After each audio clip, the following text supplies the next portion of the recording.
Hi and welcome back to Cheeky Crypto. My name is Nick and today guys we're jumping down into the world of BTC, taking a look at what's been going on with the price action and what we think is likely to happen next. As I get into this video, if you find it useful and informative, hit the like button. I do appreciate that. If you happen to be new to the channel, then why not go ahead and subscribe, tap the bell, select all the notifications, and in doing so you will be kept up to date with everything that we do here at Cheeky Crypto.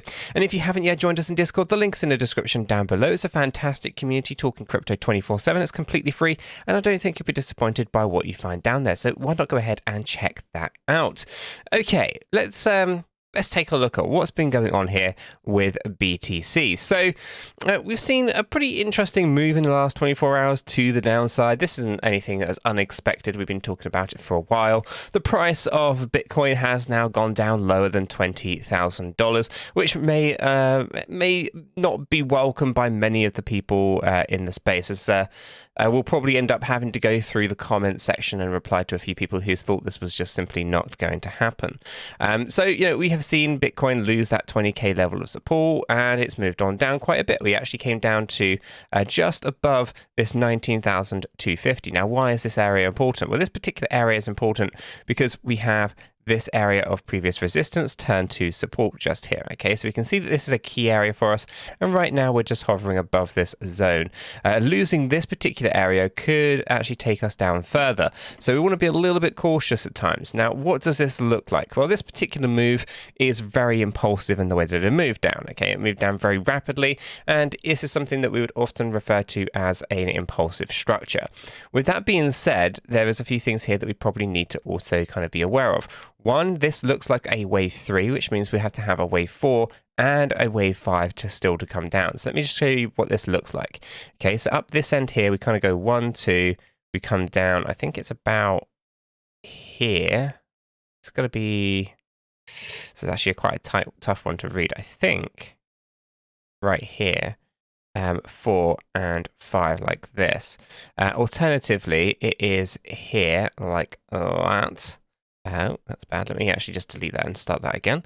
It'll be 1, 2, 3, 4, and 5 like this. Short correction here, and then a move to the downside. And the interesting thing about this move to the downside, let me see if I can make this a little bit bigger, just so you guys can see it. It looks to me like we've gone 1, 2, 3, up here for 4, down in for 5. Okay, and then of course we want to do some measurements, right? Because we want to get a good understanding as to whether or not we are going down in a 53535, which would be a slightly more bearish kind of scenario here for BTC, or whether or not we're just zigzagging. And yeah, we're going down in what would appear to be a 53535. So we go down 5, we go up 3, we come down in 5. This will finish somewhere around here. We go up in 3 and then down in 5 more. So yeah, we're looking yeah, bearish, I would say, right? But you might be thinking, why? Why is the price moving the way that it is, right? And if we come over to the DXY, we've seen the DXY come down. We've seen the DXY push up just a fraction here in the last few hours, and really it's the DXY going up that causes the price of Bitcoin to go down. But we are seeing some interesting kind of things going on. In the last 2 hours, we've seen some green in BTC, for example, right? But actually, there's only really minor amount of stuff going on here. So if we're seeing green in Bitcoin and we are seeing the green in the DXY, there's only a couple of reasons for this, right? So let me actually find some empty space just here. So as we have let's say the supply of Bitcoin going up, okay, this is going to force the price of Bitcoin to go down, okay? Let's just assume that we've got a static amount of demand, okay? The demand hasn't changed. So if the demand is static, but the supply is going up, the price is going to have to go down. Even if the DXY is going up, if the DXY is going up, Bitcoin's going to go down anyway, right? But if the DXY is going down, Bitcoin should be going up, unless, of course, you have the supply increasing. If the supply is increasing and the DXY is going down, then your Bitcoin price is still going to have to go down, okay? But if your DXY is going up, okay, and your demand, your supply is flattish, let's say, or going down, and your demand is up while the DXY is going up, then Bitcoin's price can actually go up. Okay, so this is the thing. We have to understand that the DXY is obviously your dollar index. It basically tells us how many dollars we're going to need to buy an asset with. Okay, if the DXY goes down, we need more dollars to buy that asset. If the DXY goes up, then we need less dollars to buy that asset. And then we have to consider the supply and the demand of a particular asset, such as Bitcoin. And we have to think that if the demand is up high, then actually we're going to need more dollars, even if the DXY is going up, because people will charge a premium.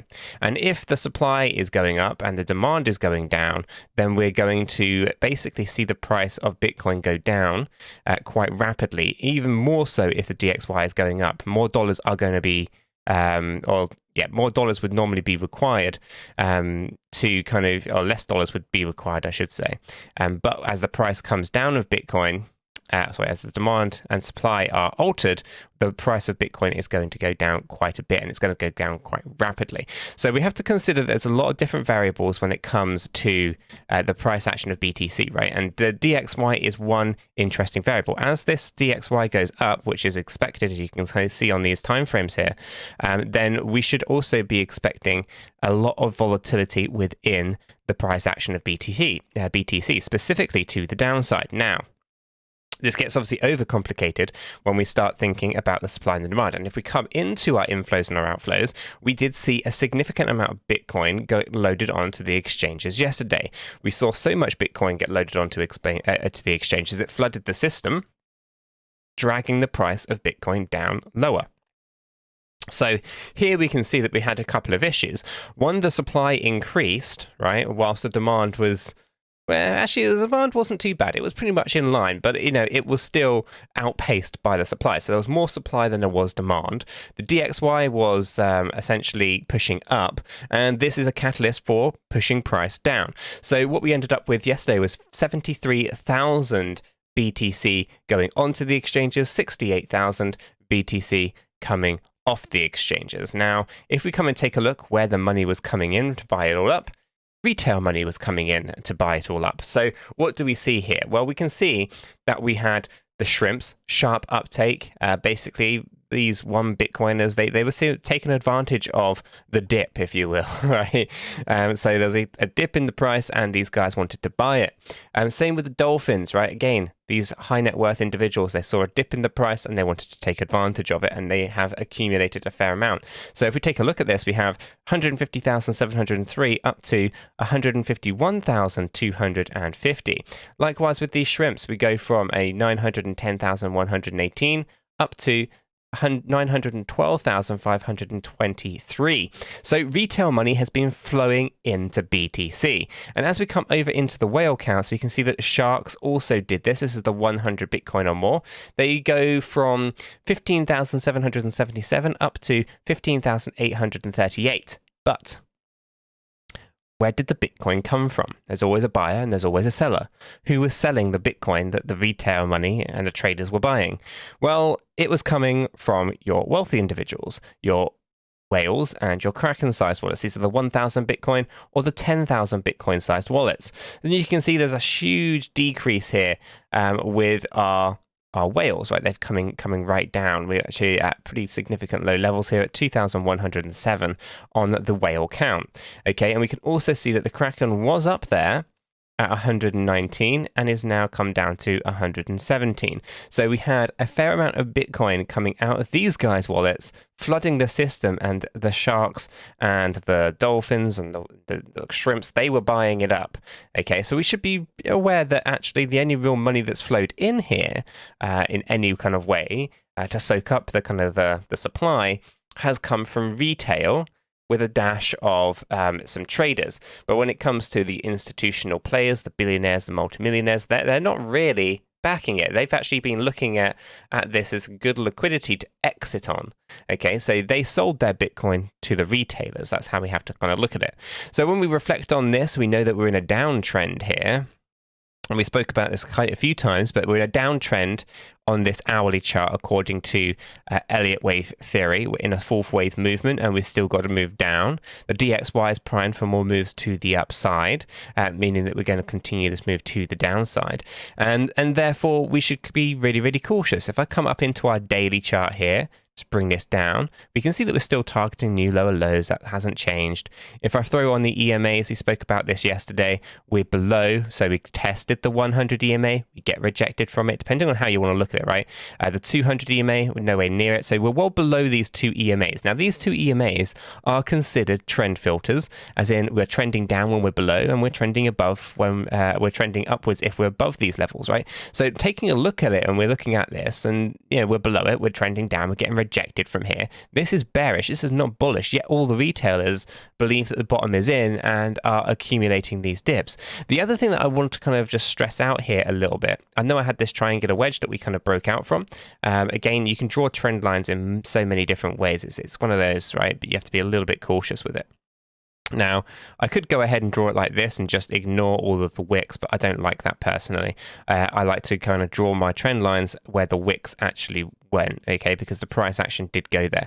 Now, if I draw a couple of trend lines on here and I start thinking about where our high points were and where our low points were, we can start to say, okay, well, actually, we're doing this, right? This is an ascending triangle, and this could actually break down, because when you go into higher lows and higher highs, these historically tend to break downwards. And you can see over this side here, you have exactly that. You have these higher lows and these higher highs, and you break downwards, right? We're looking at this as a three-wave ABC structure down here.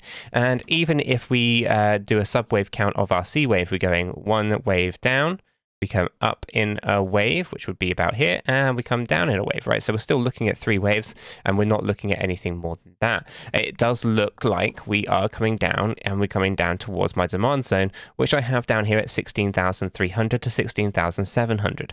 So nothing has really changed from that point of view. We're still in a bear market. We're still below our moving averages here, as you can kind of see.